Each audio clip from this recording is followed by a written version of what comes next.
How is it going, guys? Welcome back to the channel. Today we are talking about wheel fitment.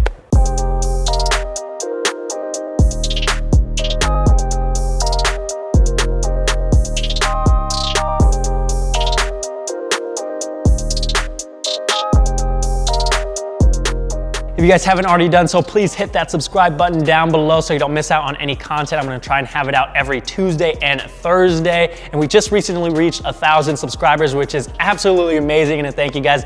I'm giving away a set of Faction Fab lowering springs. If you guys are interested in that, check it out above. Now, one of the most common questions I see is, will these wheels fit my car? And it's a good question, and it's something every car enthusiast should have a good understanding of so you don't run into fitment issues. Aftermarket wheels are one of the most popular modifications, completely changes how your car looks, how it feels, and how it handles. So it's definitely something that you want to invest some time into researching before you actually go out and make a purchase. I'm sure it's a really crappy feeling if you go and buy a new set of wheels and you go to install them only to figure out that they fit like shit. So hopefully this guide helps to prevent that. There are mainly 5 different things that you need to consider: bolt pattern, diameter, width, offset, and brake clearance. Having a good understanding of those things is going to ensure that you don't run into fitment issues. So let's start off with number 1. Of course, we had to start this video off with some RPF ones, probably one of the most common wheels you guys see out there, but for good reason. They are fairly affordable and lightweight, and I actually used to own a set of these myself, so I have no complaints. Anyways, bolt pattern. It should be one of the first things that you check. If a wheel does not have the right bolt pattern, chances are it's not gonna fit unless, of course, you are running conversion spacers or you get them re-drilled.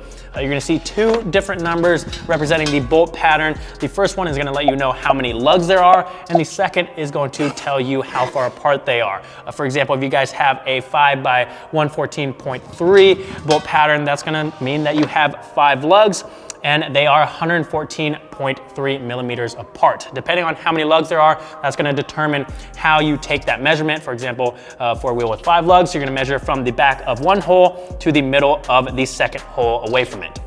Next thing we're gonna look at is wheel diameter. Pretty straightforward. It's the distance between the bead seating areas measured across the center of the wheel. So basically where the tire seals and not the outer lip.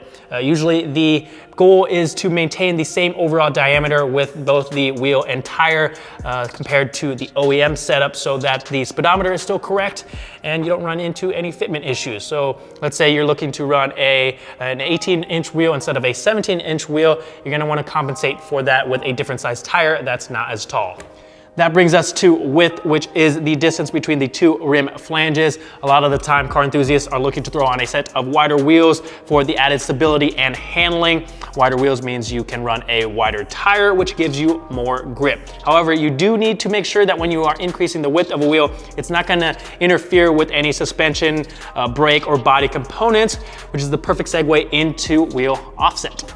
The offset of a wheel is how you can compensate for that increased width. It's the distance between the center line of the wheel and the hub mounting surface. If we take a look at the cross section of a wheel and draw a line directly down the center, that is 0 offset. When we push the hub mounting surface away from the face of the wheel, that results in a negative offset and moves the wheel outward. If we push it towards the face of the wheel, that gives us a positive offset and moves the wheel inwards. This is critical in determining whether or not a wheel is going to fit properly without any clearance issues.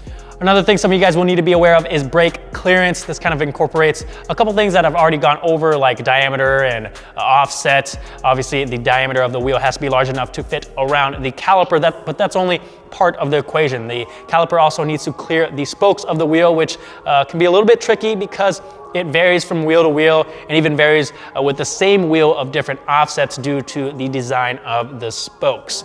It's usually not a big deal if you have the stock brakes, unless your car comes with a big brake kit or you've installed an aftermarket kit, in which case you definitely do need to take this into consideration. Some companies have templates and measurements you can print out to check, or you can go out and try to find someone running the same setup that you're looking to run, whether it's at a meet or in the forums, to make sure that everything clears as it should. Something else I'll touch on real quick before I forget, because I did not write this down. Centerboards, usually not a huge concern because most aftermarket wheels have a larger bore size to accommodate a variety of different vehicles, and you can use hub rings to make up for the difference. But this does come into play when you are looking to run OEM wheels from different vehicles. because OEM wheels, centerboards are usually made specifically to fit on the hub of the car they were intended for. So if it happens to be smaller than the one that is on your car, they're not gonna fit. And that is basically my crash course on wheel fitment, guys. Let me know in the comment section down below what wheels you guys are running or what your dream wheels are. Mine are some deep dish 3-piece Workmeisters for the stance boy in me. Obviously this car is not going in that route, but who knows, maybe one day I'll be able to own a set of those. That being said, there are a lot of good resources out there for you guys to use to make this whole process a lot easier. I'll link a few down below. There's also a ton of forums that show you guys what other people are running or have run. So definitely take advantage of that. Just remember not to rush into things and take your time. Wheels are a huge part of any build, so you don't want to screw up on it. Again, take your time, do your research. In the end, it's gonna be all worth it once you get that perfect fitment. As always, if you guys have any questions, let me know. Hit that subscribe button if you guys want to see more helpful videos. Thank you guys for watching, and I'll see you guys next time.